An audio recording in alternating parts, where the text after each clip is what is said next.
ਸਤਿ ਸ਼੍ਰੀ ਅਕਾਲ ਜੀ, ਤੁਸੀਂ ਦੇਖ ਰਹੇ ਹੋ 24x7 ਪੰਜਾਬ। ਸੀਨੀਅਰ ਕਾਂਗਰਸੀ ਨੇਤਾ ਡਾਕਟਰ ਅਜੇ ਦੀ ਪ੍ਰੈਸ ਕਾਨਫਰੰਸ। ਡਾਕਟਰ ਅਜੇ ਨੇ ਕਿਹਾ ਕਿ ਮੈਂ ਤੁਹਾਡੀ ਜੀਐਸਟੀ ਬਾਰੇ ਗੱਲ ਕਰਾਂਗਾ। ਇਹ ਬਿੱਲ 2017 ਵਿੱਚ ਅੱਧੀ ਰਾਤ ਨੂੰ ਪਾਸ ਹੋ ਗਿਆ ਸੀ। ਇਹ ਭਾਜਪਾ ਦੀ ਕੋਸ਼ਿਸ਼ ਹੋਵੇਗੀ ਜਦੋਂ ਲੋਕ ਸੁੱਤੇ ਪਏ ਸਨ। ਦੇਸ਼ ਦੀ ਮੌਜੂਦਾ ਆਰਥਿਕਤਾ ਬਹੁਤ ਹੀ ਖਤਰਨਾਕ ਦੌਰ ਵਿੱਚ ਗੁਜ਼ਰ ਰਹੀ ਹੈ। ਅੱਜ ਨੌਕਰੀਆਂ ਖੁੱਸ ਗਈਆਂ ਨੇ ਅਤੇ ਅੱਜ ਸਿਰਫ 2 ਲੋਕ ਹੀ ਬਚੇ ਨੇ, ਇੱਕ ਸੀਨੀਅਰ ਸਿਟੀਜ਼ਨ ਅਤੇ ਇੱਕ ਠੇਕਾ ਮਜ਼ਦੂਰ। ਅੱਜ ਹਰ ਕੋਈ ਮਜ਼ਦੂਰ ਵੱਲੋਂ ਕੰਮ ਕਰ ਰਿਹਾ ਹੈ। ਆਰਬੀਆਈ ਅਰਥ ਵਿਵਸਥਾ ਬਾਰੇ ਗਲਤ ਜਾਣਕਾਰੀ ਦੇ ਰਿਹਾ ਹੈ। ਬੱਚੇ ਸਕੂਲ ਛੱਡ ਰਹੇ ਹਨ। ਹਾਲ ਹੀ ਵਿੱਚ 1.2 ਕਰੋੜ ਬੱਚਿਆਂ ਨੇ ਸਕੂਲ ਛੱਡ ਦਿੱਤਾ ਕਿਉਂਕਿ ਮਾਪੇ ਆਪਣੇ ਬੱਚਿਆਂ ਨੂੰ ਸਿੱਖਿਆ ਦੇਣ ਦੇ ਯੋਗ ਨਹੀਂ ਹਨ। ਉਸ ਦਾ ਸਭ ਤੋਂ ਵੱਡਾ ਸਮਰਥਕ ਅਰਬਪਤੀ ਬਣ ਗਏ। ਸੈਂਕੜੇ ਅਰਬਪਤੀ ਦੇਸ਼ ਛੱਡ ਕੇ ਚਲੇ ਗਏ। 0.1% ਲੋਕਾਂ ਦੀ ਆਮਦਨ ਸਵਿਟਜ਼ਰਲੈਂਡ ਜਿੰਨੀ ਹੈ। ਦੇਸ਼ ਦੀ 90% ਆਬਾਦੀ ਦੀ ਆਮਦਨ ਅਫਰੀਕਾ ਨਾਲੋਂ ਘੱਟ ਹੈ। 1% ਲੋਕ ਦੇਸ਼ ਦੀ 70% ਦੌਲਤ ਹਨ। ਜੀਐਸਟੀ ਦਾ ਭਾਰ ਗਰੀਬਾਂ ਤੇ ਹੈ। ਗਰੀਬ ਲੋਕ ਜੀਐਸਟੀ ਦਾ 60% ਅਦਾ ਕਰ ਰਹੇ ਹਨ। ਅੱਜ ਦੀ ਅਸਮਾਨਤਾ ਆਜ਼ਾਦੀ ਤੋਂ ਪਹਿਲਾਂ ਨਾਲੋਂ ਕਿੱਥੇ ਜ਼ਿਆਦਾ ਹੈ। ਬ੍ਰਿਟਿਸ਼ ਸਿਸਟਮ ਇਸ ਤੋਂ ਬਿਹਤਰ ਸੀ। ਹੁਣ ਨਵੇਂ ਭਾਰਤ ਵਿੱਚ ਕਾਰਪੋਰੇਸ਼ਨ ਟੈਕਸ ਘੱਟ ਹੋ ਗਿਆ ਹੈ ਅਤੇ ਜੀਐਸਟੀ ਟੈਕਸ ਜ਼ਿਆਦਾ ਹੋ ਗਿਆ ਹੈ, ਜਦੋਂ ਕਿ ਪਹਿਲਾਂ ਕਾਰਪੋਰੇਸ਼ਨ ਟੈਕਸ ਵੱਧ ਹੋਣਾ ਚਾਹੀਦਾ ਹੈ ਅਤੇ ਜੀਐਸਟੀ ਟੈਕਸ ਘੱਟ ਹੋਣਾ ਚਾਹੀਦਾ ਹੈ। ਸਾਦੀ ਰੋਟੀ ਤੇ 0 ਜੀਐਸਟੀ। ਜੇਕਰ ਉਸਨੂੰ ਕਿਸੇ ਰੈਸਟੋਰੈਂਟ ਵਿੱਚ ਟੇਸਟ ਕਰਦੇ ਹੋ ਤਾਂ ਟੈਕਸ 5% ਹੈ। ਜੇਕਰ ਖਾਣ ਵਾਲੀਆਂ ਚੀਜ਼ਾਂ ਤੇ ਜਾਮ ਲਗਾਇਆ ਜਾਂਦਾ ਹੈ ਤਾਂ 12% ਟੈਕਸ ਲਗਾਇਆ ਜਾਂਦਾ ਹੈ। ਹੈਲੀਕਾਪਟਰ, ਪ੍ਰਾਈਵੇਟ ਜੈਟ ਅਤੇ 5% ਟੈਕਸ ਅਤੇ ਮੋਟਰਸਾਈਕਲਾਂ ਤੇ 28%। ਇਹ ਡਿਜੀਟਲ ਇੰਡੀਆ ਬਾਰੇ ਬਹੁਤ ਗੱਲਾਂ ਕਰਦੇ ਹਨ ਪਰ ਮੋਬਾਈਲ ਫੋਨਾਂ ਤੇ 18% ਟੈਕਸ ਹੈ। ਉਸਨੇ ਉਹਨਾਂ ਨੂੰ ਮਰਨ ਤੇ ਛੱਡ ਦਿੱਤਾ। ਜਿਵੇਂ ਬੀਮੇ ਤੇ 18% ਟੈਕਸ ਲਗਾਇਆ ਜਾ ਰਿਹਾ ਹੈ। 1 ਲੱਖ ਰੁਪਏ ਪ੍ਰੀਮੀਅਮ ਅਤੇ 18,000 ਜੀਐਸਟੀ। ਘਰ ਬਣਾਉਣਾ ਆਮ ਆਦਮੀ ਦਾ ਸੁਪਨਾ ਹੁੰਦਾ ਹੈ। ਇਮਾਰਤੀ ਸਮੱਗਰੀ ਤੇ 18% ਟੈਕਸ ਲਗਾਇਆ ਗਿਆ ਹੈ। ਰੋਟੀ ਤੇ 0% ਟੈਕਸ ਪਰ ਪਰਾਂਠੇ ਤੇ 5% ਟੈਕਸ। ਜੀਐਸਟੀ ਜ਼ਿੰਦਗੀ ਨੂੰ ਸਰਲ ਬਣਾਉਣ ਲਈ ਬਣਾਇਆ ਗਿਆ ਹੈ ਪਰ ਭਾਰਤ ਉਹਨਾਂ ਦੇਸ਼ਾਂ ਵਿੱਚੋਂ ਇੱਕ ਹੈ ਜਿੱਥੇ ਸਭ ਤੋਂ ਵੱਧ ਟੈਕਸ ਲਗਾਇਆ ਜਾਂਦਾ ਹੈ। ਆਮ ਲੋਕਾਂ ਦੇ ਸਮਾਨ 5% ਟੈਕਸ ਅਤੇ ਅਮੀਰਾਂ ਦੇ ਉਤਪਾਦਾਂ ਤੇ ਵੱਧ ਟੈਕਸ ਹੋਣਾ ਚਾਹੀਦਾ है। जीएसटी पर आज का प्रेस कॉन्फ्रेंस है और पहले तो मैं आप सब लोग को धन्यवाद देना चाहूँगा कि 3 बजे दोपहर को सब लोग यहाँ पहुँचे। जीएसटी लोग, हमारे राजनीतिक प्रतिद्वंदी उसको गुड एंड सिंपल टैक्स बोलते हैं, बाकी देश के लोग बोलते हैं गब्बर सिंह टैक्स या गोलमाल सुपर टैक्स। जिस तरह से 2017 में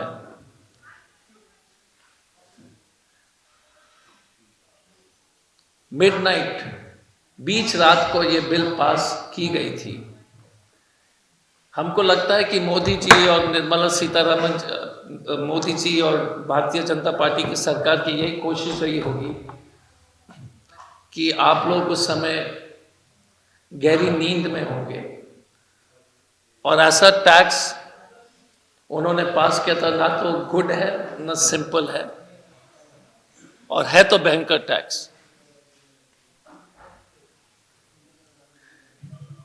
नब्बे के दशक में एक मशहूर एडवर्टाइजमेंट था लाइफ बॉय वाला, पता नहीं लाइफ बॉय जहां है तंदुरुस्ती है वहां। अब इन्होंने लाइफ बॉय को भी नहीं छोड़ा। लाइफ बॉय के ऊपर भी 18% है, जो आम पब्लिक की साबुन मानी जाती थी, और डव जो है, जो इनके अभिनेत्री लोग यूज करते हैं, कम से कम एडवर्टाइजमेंट करते हैं भारतीय जनता पार्टी के, उसके ऊपर भी सिर्फ बराबर का 18% है।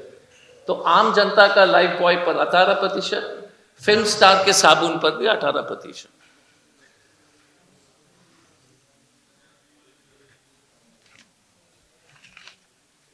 हम लोग जीएसटी पर इसलिए चर्चा कर रहे हैं क्योंकि 2 फरवरी को बजट पेश की जाएगी,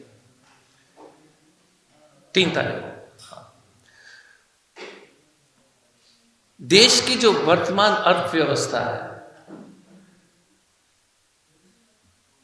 एक बहुत ही खतरनाक दौर से गुजर रही है। ये देश में जिस तरह से नौकरियां खत्म हो रही है, तो दो ही तरह के लोग बच गए हैं, सीनियर सिटीजन्स और ठेकेदार मजदूर। सर एक सेकंड सर पीछे भाई साहब थोड़ा सा।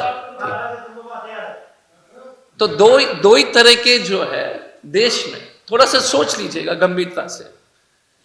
नौकरियां खत्म हो गई है, प्रेस का देख लीजिए, परमानेंट जॉब्स खत्म हो गए, तो दो ही तरह के लोग बच गए इस देश में, जो सीनियर सिटीजन्स हैं और जो ठेकेदार मजदूर। आप कोई भी उसको परिभाषित कर लीजिए, सॉफ्टवेयर कंपनी में भी हो, जोमैटो में हो, स्विगी में हो, या आप कॉन्ट्रैक्ट लेबर हो। फाइनली मोदी जी और भारतीय जनता पार्टी ने पूरे देश को ठेकेदार मजदूर बना दिया है। आरबीआई ने कहा था कि 7.4% ग्रोथ होगा, जो बीते हुए क्वार्टर में है वो 6.4 हो गया है। अब देश के संस्थान जिसके पास सब साधन है पता लगाने के लिए कि क्या ग्रोथ होगी, क्योंकि गवर्नमेंट के पास रियल टाइम डेटा है, वही संस्थाएं जो है इतने गलत हो सकते हैं, तो आप सोच लीजिएगा कि देश की क्या स्थिति है।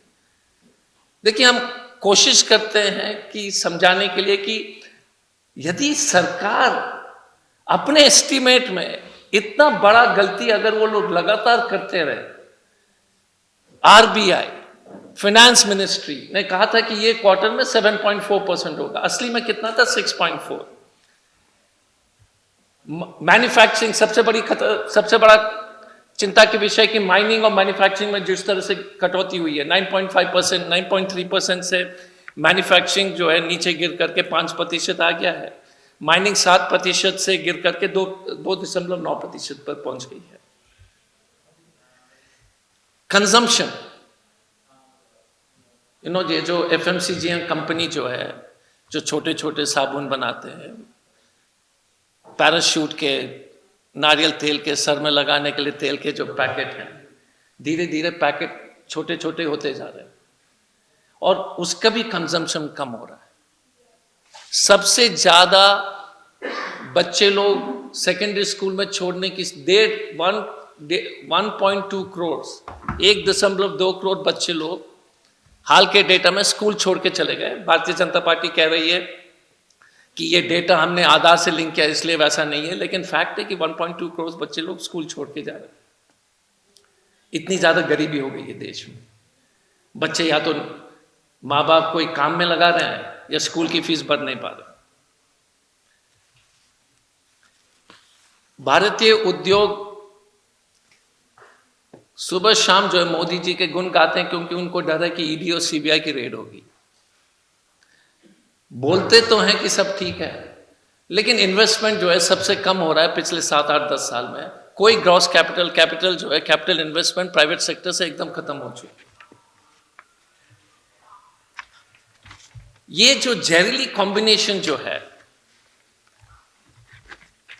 सैलरी स्टैग्नेशन, मैं आपको एक ही छोटा सा उदाहरण दूंगा। जब मनमोहन जी प्रधानमंत्री थे 2013-14 में, सॉफ्टवेयर कंपनी, चंडीगढ़ का देख लीजिए, सॉफ्टवेयर कंपनी में नौकरी करने वाले की जो सैलरी थी 3,20,000। 10 साल बाद सॉफ्टवेयर कंपनी के तनख्वाह जो है 3,30,000, 40,000। 10 साल में जो बच्चा और लड़का है, लड़की इंजीनियरिंग पास करके 3,20,000 में उसके जो लाइफस्टाइल है, आप सोच लीजिएगा कि 10 साल बाद उसका 3,20,000 में क्या लाइफस्टाइल होगा। That is the reality of India. Joblessness, stagnant wages, high tax, essential items. Popcorn पर मैं बाद में आऊंगा, क्योंकि पॉपकॉर्न पर जीएसटी पर बहुत ज्यादा मीम्स चल रहे हैं, तो उसके लिए मैं ज्यादा बताऊंगा नहीं। लेकिन ये हमारे भारतीय जनता पार्टी सुबह शाम जो बताते रहते हैं आपको कि कंट्री इज मूविंग फॉरवर्ड, इनके सबसे बड़े समर्थक जो अरबपति लोग हैं, 5,600 अरबपति तो पिछले साल देश छोड़ करके जो दूसरे विदेशी जो है नागरिकता ले लिया है, दूसरे देश की नागरिकता ले लिया। इनके सबसे बड़े सपोर्टर्स है, सबसे बड़े जो कांग्रेस पार्टी को ट्रोल करते हैं, 5,600 मिलियनर्स देश छोड़ करके चले गए। सबसे ज्यादा जो अरबपति का जो प्लान हुआ है तो इस पिछले 10 साल में हुआ है। मैं इस दे क्योंकि बजट का समय है तो इन इक्वालिटी के बारे में दो चीज बताना चाहूंगा। इस देश के 0.1%, 0.1% की आमदनी स्विट्जरलैंड के बराबर है। स्विट्जरलैंड के बराबर है। 95% लोग इस देश में सब सहारन अफ्रीका के नीचे। Please remember this again.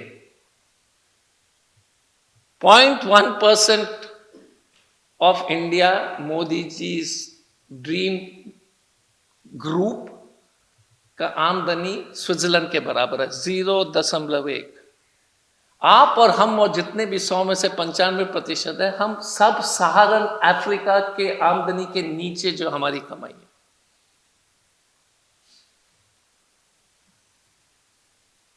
अगर आप इस देश में 20,000 25,000 महीने कमा रहे हैं एक परिवार में, तो you are among the upper middle class and the top 10% of this country if you are earning 25,000 rupees.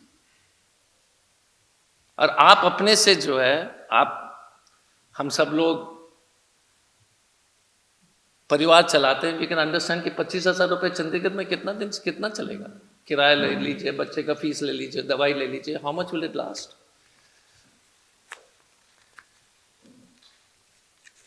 Bharat का 1% जो है देश के 70% की संपत्ति का जो मालिक है, बाकी 50% 0.1% की संपत्ति के मालिक है।